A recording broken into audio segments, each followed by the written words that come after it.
Dios te bendiga. Hoy vamos a hablar de la perspectiva de Dios versus la sociedad. La sociedad ha instaurado un modo de vivir tóxico que rompe con el diseño de Dios y el pensamiento de Dios. La sociedad se basa en consumir y en producir. La sociedad actual va de la mano con el humanismo y esto muchas veces afecta nuestro pensamiento y muchas veces se filtra dentro de la iglesia para romper lo que es de Dios. El humanismo es lo que le da el valor al hombre por sobre toda la creación. Yo soy lo más importante. Mis capacidades, mis talentos me van a ayudar a salir adelante, me van a hacer surgir. Yo tengo la responsabilidad de tener éxito. La sociedad actual instaura el modelo del amor al dinero, del amor propio, de la autosuficiencia, del super yo. Vivimos en un mundo en donde abundan los pleitos, abundan las contiendas, abunda el estrés, abunda las enfermedades psicológicas, las enfermedades de salud mental, porque vivimos en una sociedad colapsada y estresada, donde le da valor a lo que tienes y no tienes, donde el éxito es lograr bienes, es lograr riqueza, es lograr dinero. Vivimos en un modelo de sociedad tóxico y colapsado. Y lo primero que rompe la sociedad actual en este mundo es la familia, porque instaura el pensamiento de que no necesitas tener hijos, que no necesitas casarte, que no necesitas tener una familia. La sociedad actual ve muy mal que una madre hoy en día decida criar a sus hijos, la tachan inmediatamente de machista, de patriarcal, de poco empoderada, de miserable, de sin propósito, de floja incluso. La sociedad actual tiene un modelo de educación en donde se le da valor al estudiante por sus notas, por sus promedios. Y si tus hijos no tienen buenas notas, los pueden tachar de tonto o de tonta y que probablemente no va a lograr nada en la vida, porque hoy el valor a tus hijos se lo están dando sus notas y sus promedios. La sociedad instaura un modo de vivir en donde el amor propio es donde yo importo más que cualquier cosa y yo me pongo en primer lugar. Yo soy autosuficiente y no necesito a nadie. Eso es lo que instaura esta sociedad. También instaura el consumir y el producir, pero sin descanso. Entonces, ¿cuáles son las consecuencias que tenemos como sociedad actual? El colapso, el estrés, el desarrollo de enfermedades físicas, psicológicas, el desarrollo del desgaste, por ejemplo, la rabia, la competencia entre los pares, cansancio, sentirse abrumado, el descuidar a la familia. Entonces ahora vamos a ver la perspectiva de Dios. En primer lugar, Dios creó al hombre y a la mujer. Esto quiere decir que Dios rompe con la autosuficiencia y el super yo. Adán estaba encargado de una parte, Eva de otra parte y ambos una sola carne. Eva necesitaba a Adán y Adán necesitaba a Eva. Entonces Dios rompe con la autosuficiencia y el super yo. Dios creó el matrimonio. Dios creó al hombre como cabeza del hogar y lo vemos en Génesis. Lo vemos que Dios le dio un rol principal al hombre que es proveer para su familia y guiar a su familia. También vemos que Dios creó a la mujer y la creó como ayuda idónea. Y ayuda idónea traducido es socorro, es auxilio. Por lo tanto, nosotras somos el socorro, el auxilio de nuestras familias, de nuestros hijos. Y Dios nos dio un rol principal a nosotras como mujeres, que es criar a nuestros hijos, cuidar nuestro hogar, nuestra familia. Y esto no quiere decir que Dios nos prohíba trabajar, porque en ninguna parte de la Biblia Dios nos prohíbe trabajar. De hecho, vemos que en la palabra de Dios Lidia vendía púrpura, Nuevo Testamento. Vemos también que Priscila junto a su esposo Aquila hacían tiendas.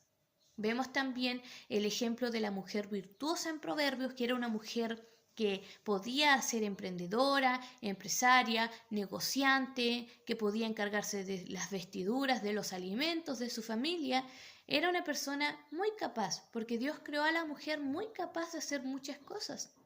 Pero nuestro rol principal, que nunca debemos descuidar como mujeres, es a nuestros hijos, es nuestro hogar, es a nuestro esposo. No debemos descuidar lo que el Señor nos ha dado, porque Dios prioriza a la familia.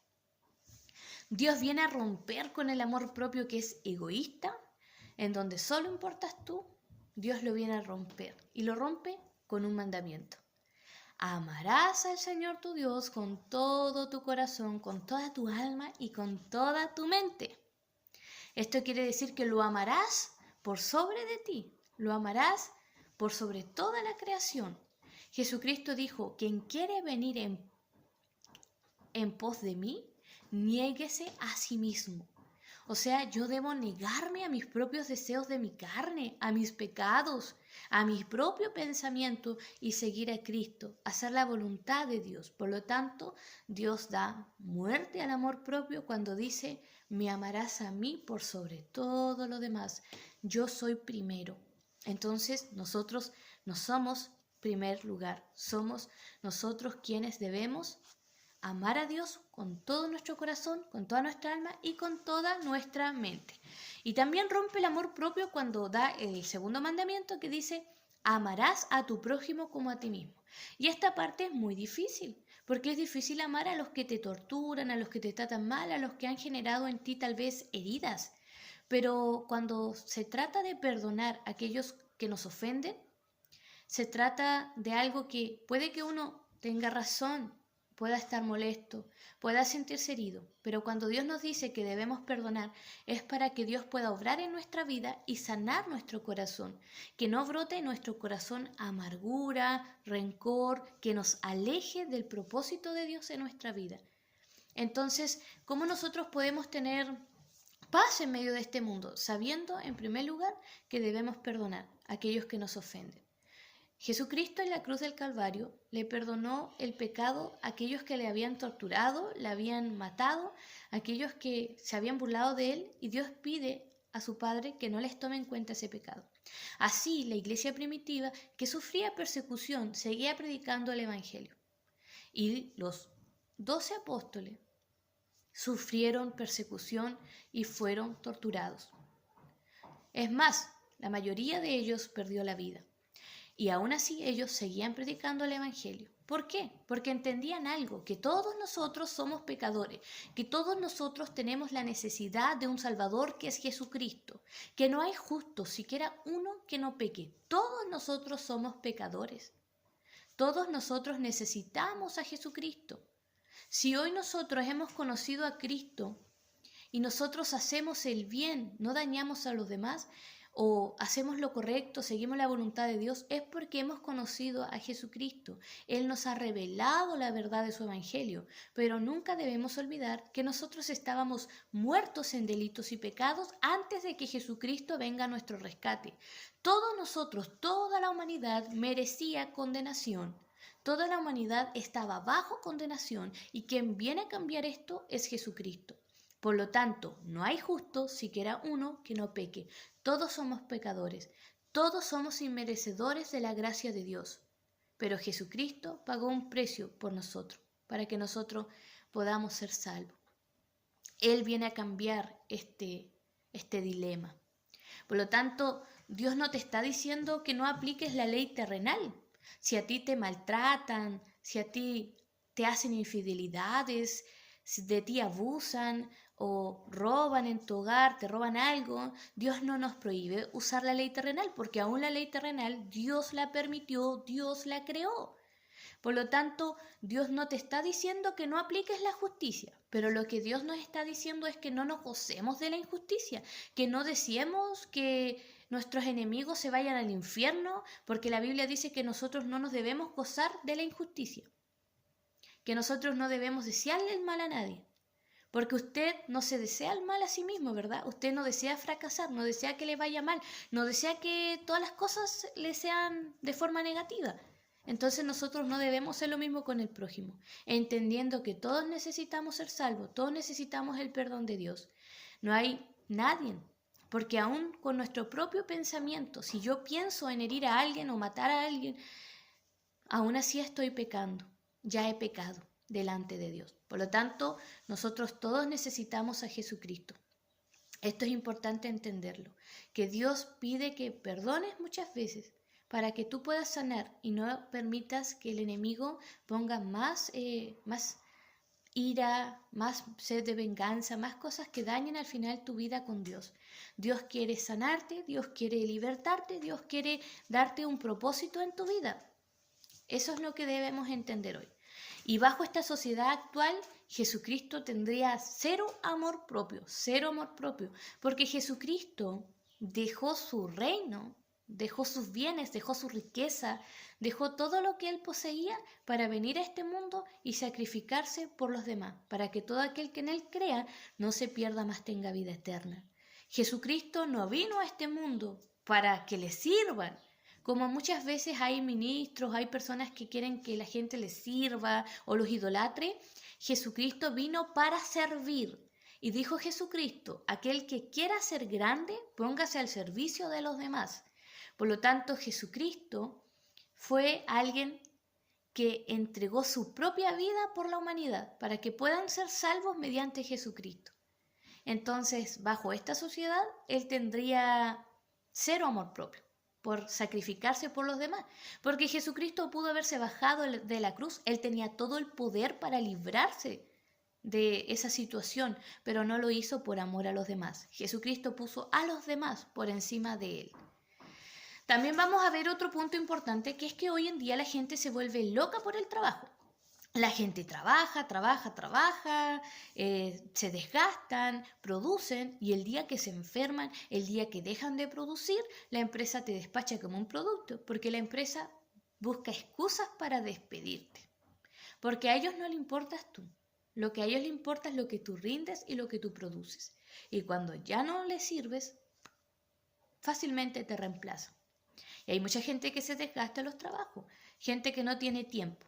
La gente prefiere trabajar enferma, con dolores, con dolencias, para no fallarle a la empresa, que cuidarse, cuidar su salud. Que el autocuidado sí es permitido, es bíblico. Entonces trabajan así para no fallarle a una empresa, pero nadie es indispensable para una empresa. Nosotros renunciamos y rápidamente nos reemplazan, porque nosotros no somos importantes para ellos, sino es lo que producimos. Entonces, por eso hoy se ve más el desarrollo de enfermedades de salud mental. Vemos que hay mucha más ansiedad, que hay más estrés, que hay más colapso, que hay crisis de pánico, crisis de angustia, que hay más enfermedades físicas, hay más gente oprimida, hay más gente infeliz. Entonces, hoy vamos a hablar de los cuidados que nos dice el Señor a nosotros como hijos de Dios. En primer lugar, debemos entender que debemos depender de Dios, que es Él quien nos cuida a nosotros, que es Él quien puede ayudarnos, que no es por nuestras fuerzas, sino por la fuerza que viene de Dios que nos fortalece. Fue Jesucristo quien dijo, venid a mí todos los que estáis cargados y trabajados, que yo os haré descansar. Fue Jesucristo quien prometió descanso, quien prometió paz, quien prometió consuelo, quien prometió sanidad, quien prometió provisión, quien dijo que Él te consolaría, que te daría esperanza, que te animaría. Fue Él quien lo prometió para tu vida, porque Él cuida de ti, porque te ama, porque eres su hijo, eres su hija y Él te ama. Jesucristo dijo, mi paz os dejo, mi paz os doy, no como el mundo os da. Jesucristo dijo que como Él cuidaba a las aves del cielo, cuánto más vosotros que sois sus hijos. Jesucristo dijo que bienaventurados los que lloran, porque ellos recibirán consolación. Jesucristo dijo, ven a mí, yo te daré descanso. Jesucristo fue aquel que le preguntó a muchos si querían ser sanos, porque Jesucristo quería sanar a la gente, enfermedades físicas como enfermedades emocionales también, problemas emocionales. Entonces Jesucristo es quien cuida de ti, el que te ofrece todo para que tú estés bien. Si usted está colapsada, está estresada, recuerda este ejemplo que Jesucristo nos dejó en Marcos 6:31. Sus discípulos habían trabajado todo el día en la obra de Cristo, no habían comido y no habían descansado. Y Jesucristo se preocupó de ellos y les dijo que se aparten en un lugar del desierto y que descansen un poco. Y así ellos lo hicieron. Cuando te venga el colapso, vengas a abrumarte, venga el estrés a tu vida, tus problemas, tranquila, tranquilo, descansa un momento, descansa un poco, que Dios está cuidando de ti. Dios tiene la ayuda que tú necesitas. Entonces debemos depender de Dios porque Él cuida de nosotros porque somos sus hijos. Le hemos reconocido como nuestro Señor y Salvador. El otro punto importante es cuidarnos como hermanos en Cristo. Lo vemos en Hechos 2, del 42 al 47. Vemos cómo la iglesia primitiva se cuidaba, compartían todos los alimentos, ellos velaban los unos por los otros en un momento que estaban viviendo persecución, hambre, crisis económica. Ellos compartían todo, se cuidaban siempre. Debemos nosotros ser instrumentos de restauración donde nos podamos levantar los unos con los otros. Aún nosotros, la disciplina tenemos que aplicarla con amor, sabiduría, tolerancia, paciencia, porque nosotros debemos apoyar a los más débiles y debemos fortalecernos los unos con los otros. No debemos dejar pasar esas instancias de que podamos disfrutar como hermanos. No debemos nosotros condenar, sino que debemos restaurar, sacar a un hermano, ojalá del error. Dice la Biblia que bienaventurados somos los que logramos sacar a alguien del error, pero todo hagámoslo con amor y paciencia, como así el Señor ha tenido paciencia con nosotros que hemos fallado bastante. Nosotros no podemos amar a Cristo si no amamos la iglesia, porque Jesucristo compró la iglesia a precio de sangre. Esto es importante entenderlo. El punto número 3 es que nosotros debemos cuidarnos de nosotros mismos. Primera de Timoteo 4:16 dice que debemos cuidarnos de nosotros mismos. El otro punto importante que debemos entender es el punto final, cuidar a nuestra familia. Primera de Timoteo 5:8. Aquel que no provee para los suyos y mayormente para los de su casa es peor que un incrédulo. Entonces tengamos cuidado. Hay que proveer para nuestra familia porque para Dios hay que cuidar a la familia. Debemos cuidar a nuestras familias, debemos buscar, velar por el bien de nuestra familia económicamente, emocionalmente, no descuidar a la familia, porque Satanás ha venido a destruir a la familia. Busquemos del Señor. Busquémoslo en espíritu y en verdad, y que este nuevo año 2025 Cristo se glorifique en nosotros, para gloria de Dios.